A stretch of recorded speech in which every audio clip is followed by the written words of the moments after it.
안녕하십니까. 저는 당군조선연구회 이사장 홍혜수입니다. 지난번 2강에서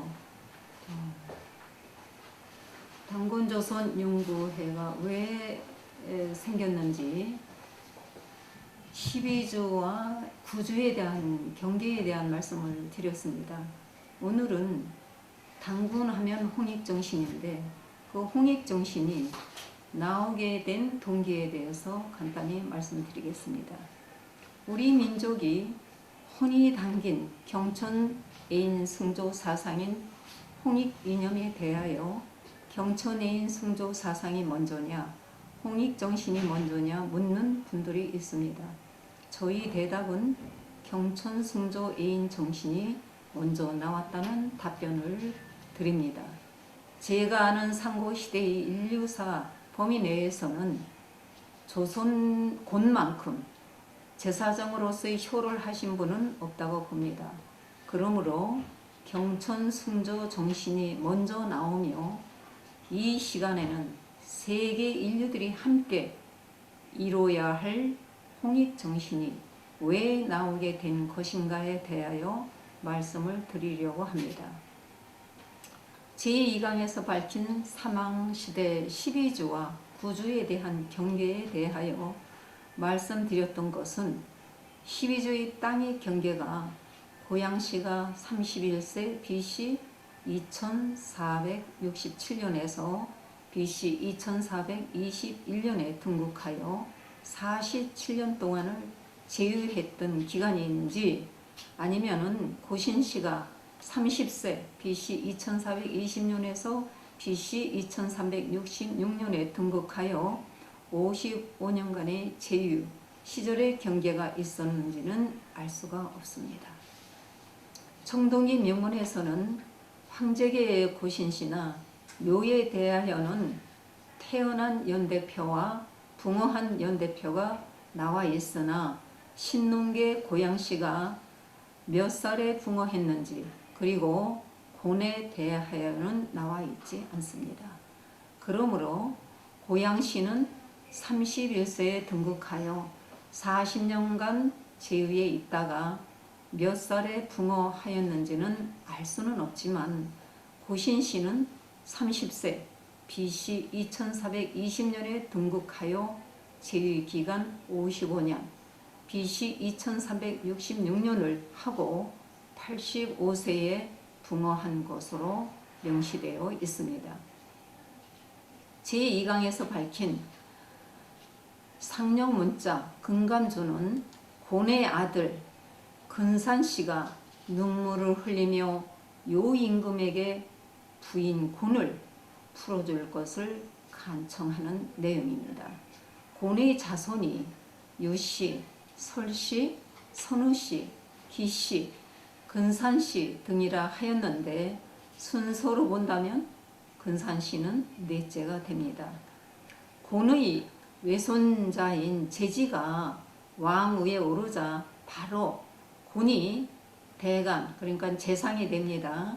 대감의 자리에 앉게 되어 모든 사법권을 집행하고 땅의 경계를 지키며 사나운 것을 막아 백성을 보호하고 회구하려는 마음으로 다스렸던 시절과는 달리 좌전에서는 대감이 대임으로 일컬어졌음을 설명하고 있습니다.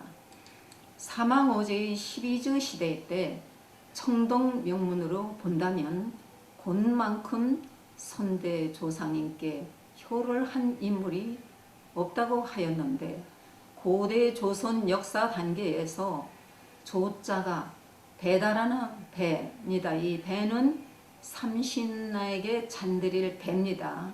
이게 사망시대에 조자가 나오는데 이 배자의 뜻이 담긴 이게 형상입니다. 이 최초의 조자가 이 상령 문자에서 나타나듯이 배달 조선 시대의 역사도 이 지역에서 이루어졌다는 것을 말씀드리고 싶습니다. 상령 문자인 이 배자는 역사가들은 뜻을 해석하지 못하여 무르에 뜬 배자로만 알았다는 것입니다.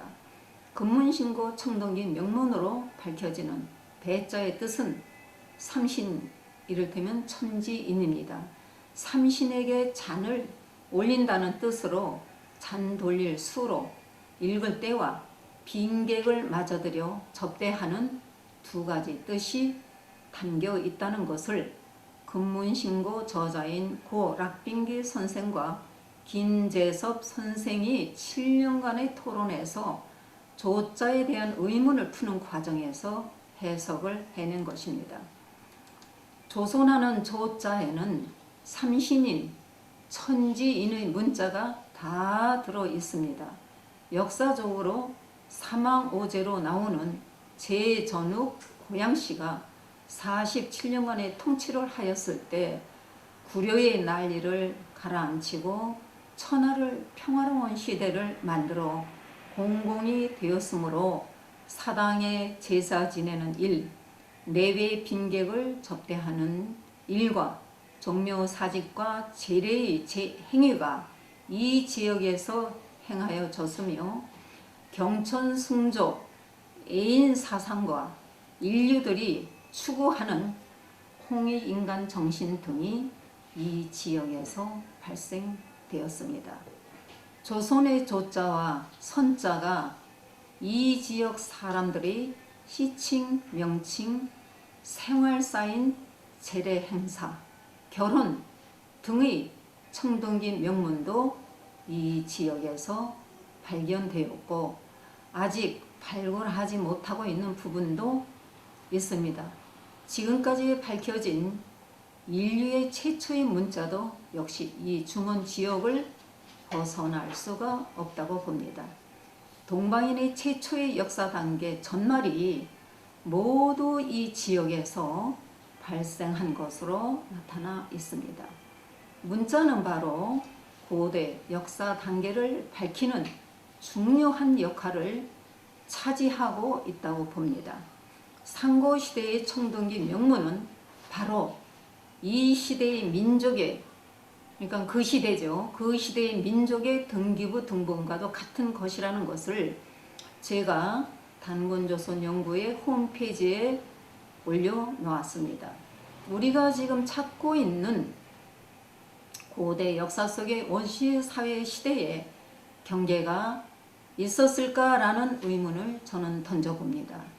아래 지도는 중국 호모 에렉투스 유적지와 중원 지역의 소도의 강력입니다. 예를 들어서 200만 년 전에서 180만 년 전으로 추정되는 이 지역에서 아열대와 온대의 초원동물과 대형 잉어의 뼈가 발견되었다고 합니다. 이 소우도는 당시 기후가 온난 다습하고 넓은 초원과 무성한 밀림 지역으로 어느 정도의 수역이 형성되어 있음을 지적하였으며 원시 인류들이 생활하기에 아주 적합한 기후였음을 기술하고 있습니다. 몽고 인종의 조상이라고 하는 호모 사피엔스로 대표되는 산정동인이 구석기 시대 말기에 남녀 8명의 인골 화석이 출토된 것으로 나타나 있습니다. 30만 년에서 50만 년 전의 인류 진화의 2단계 대표로 정촌인이 살았던 연대는 21만에서 8만 년 전인데 그러니까 정촌 유적지는 서우도의 전 지역에 있었습니다. 이 정촌 유적은 중국 섬서성, 산서성, 하남성의 구석기 시대 중기 문화를 대표하는 정촌인들이 생활 유적지가 20여 개소 발굴되었고 석기는 2,000여 점 발굴되었으며 특히 돌 찌르개 가공이 뛰어나고 석기 제조장 흔적이 밀집되어 있다는 점 등을 2014년 10월 8일 광화문 고궁박물관에서 단군조선연구회에서 고조선의 강력과 화폐에 대하여 밝힌 바 있습니다. 반파 지역 앙서문화의 각하문자에서 산동 지역 이전의 황하 문명을 끼고 인류가 생활에 필요한 최초의 불이며 찌르개, 작살 등과 농사에 사용한 농기구 등이 이 일대에서 생겨났으며 농기구에 대한 상용문자, 청동영문이 있어 고증이 됩니다. 중원지역의 강력지도는 고등학교 동아시아과 교과서에 게재되어 있는 것으로 어느 교육사의 제공으로 알게 되어 밝히고 있습니다. 그 시대의 중원지역은 인류들의 생활사에 가장 사람이 살기 좋은 환경이 갖추어진 것을 택하였던 것이라 생각합니다. 그러므로 그 시대에는 경계가 없었다고 봅니다. 땅은 사람들이 길을 만들어가며 살고 있기 때문이라고 생각합니다. 중국이나 우리가 살고 있는 대한민국이나 일본 등은 1만 8천년 전에는 바다의 경계도 없었기 때문에 중원 지역에서 농사지은 쌀의 벼씨의 연대수보다 지금 우리가 살고 있는 지역에서 나온 벼씨가 더 오래된, 예를 들어서 2만 년 이상에서 어떤 거는 때로는 10만 년 정도도 있다고 합니다. 더 오래된 것으로 탄소 측정에 의하여 밝혀지고 있습니다. 한마디로 서로가 왔다 갔다 하였던 시대였다고 할 수 있습니다. 이 땅에서도 공룡이 살았던 시대가 있었음을 동방의 뿌리는 고조선으로부터 제1권에서 밝혔습니다. 제가 쓴 겁니다. 문제는 인류들의 생활사가, 즉 직립인간 등 그들의 생활사 역사를 따지자는 것이 아닙니다.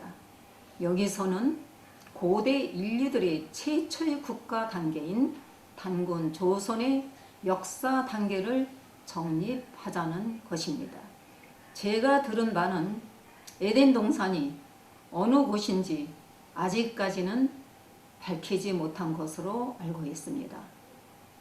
중국의 언어는 상어도 거꾸로 호상이라든가 하는 발음을 한다고 들었습니다. 우리는 상어라 하는데 중국은 호상으로 읽는다 하며 산동곡부를 거꾸로 읽는다면 기독교에서 찾는 동산이 될 수 있을런지는 연구의 대상입니다. 모두에서 말씀드린 홍익정신이 나오게 된 동기는 고니 외손자인 제지 BC 2365년입니다. 병신년입니다. 제지가 왕위에 오르자마자 바로 곤을 위해 병신각을 만들고 곤을 대감, 그러니까 재상이죠.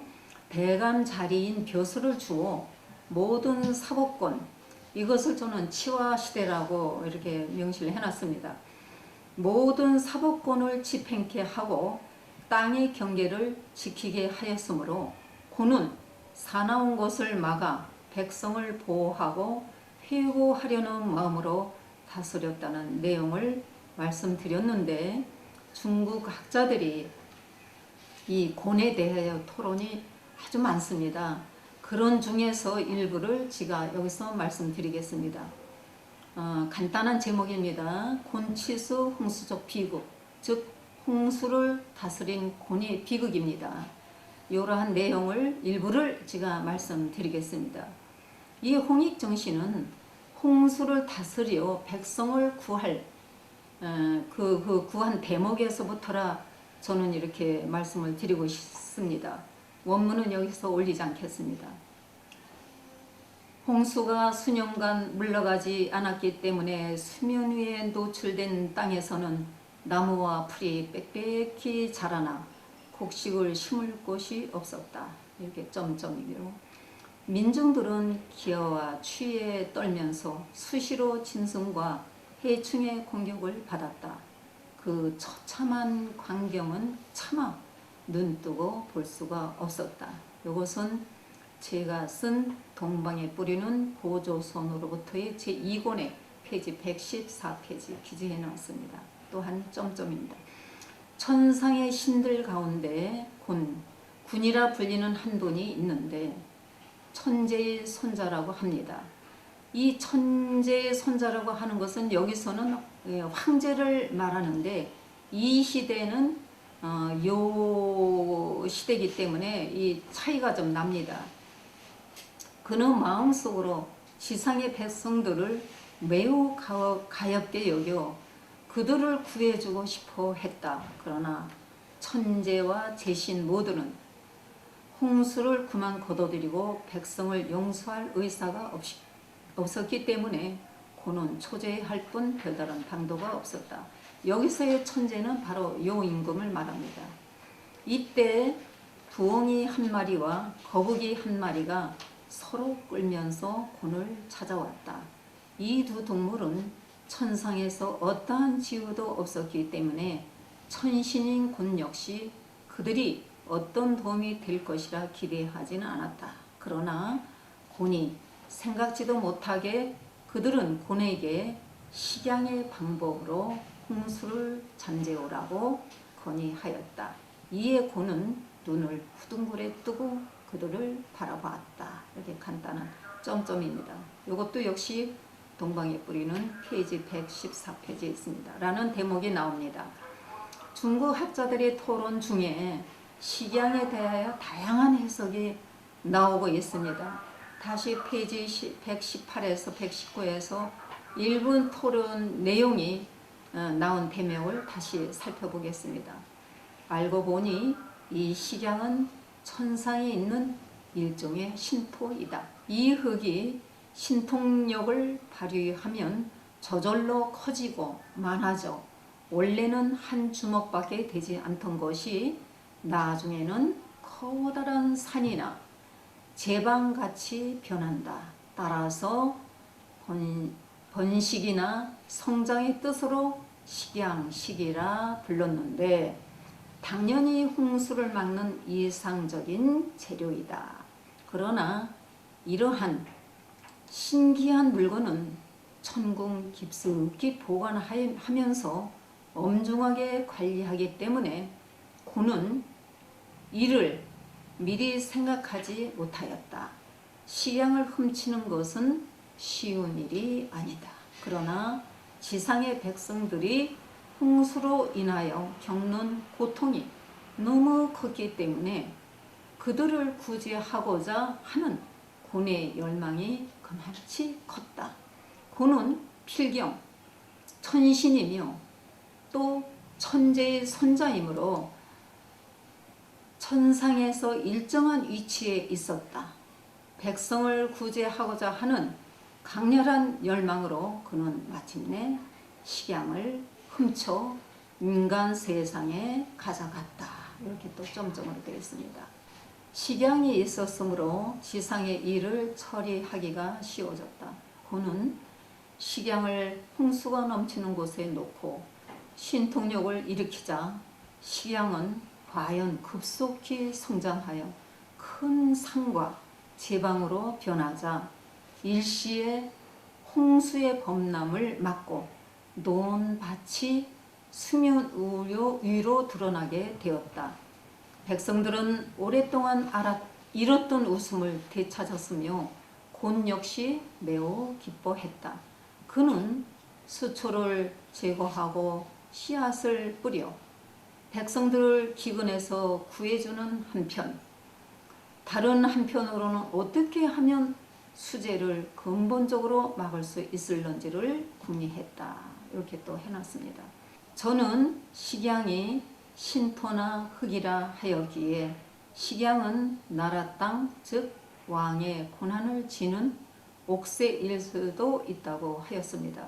식양이 신기한 물건으로 천궁 깊숙이 보관하여 엄중히 관리하는 것으로 표현하였다는 것은 고난을 잡을 수 있는 물건이 아닌가라는 대목으로 밝혔습니다.